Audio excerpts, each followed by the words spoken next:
here at St Mary the Virgin Church in Lewisham.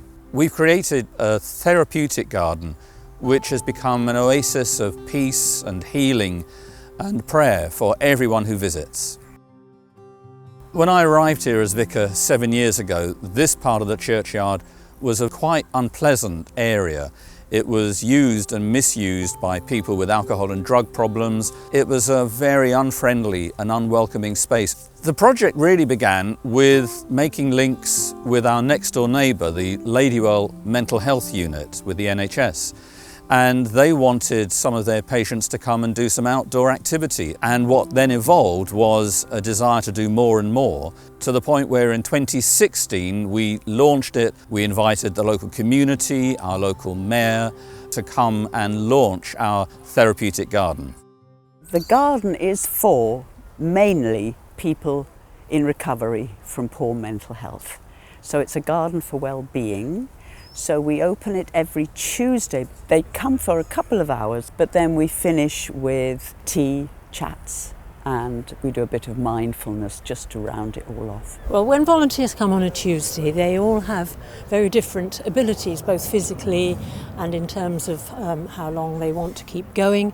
And so we share out jobs according to people's interests and abilities. They could be weeding, they can weed in company, or they can do a little patch on their own. They can be watering. I've been coming about 2 years every Tuesday.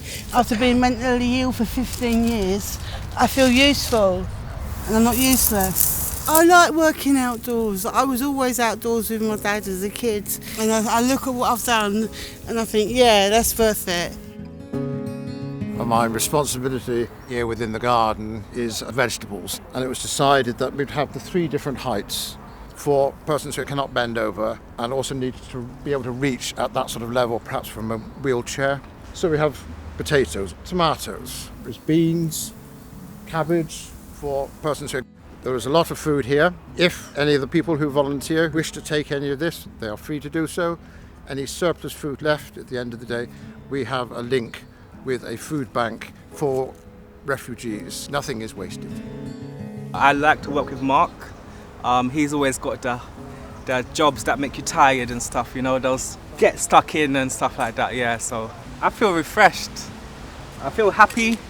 They say it's good for the soul. It's good for the soul, and it's just like, it just makes me feel at home. Gardening is really, really useful because it generates hormones like serotonin and dopamine that help to keep people calm, and they also reduce stress hormones, cortisol, which makes people stressed out, as you can imagine. When you're ill, you do feel very powerless, especially if you've been an inpatient in hospital. You're quite vulnerable.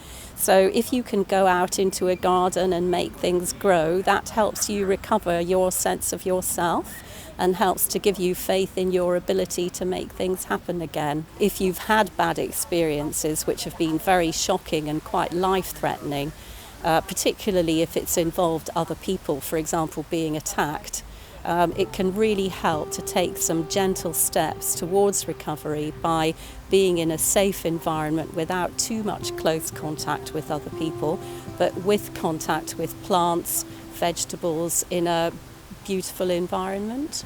It's a real statement of the openness of our church community and many others across the wider community to come together just to share this space and to create something beautiful. I think now people know it's here and they love coming in, to be with God, to be with their own thoughts and to find that moment of peace. For us as Christians, it says something deeper about the love and the presence of God, which we see here day by day.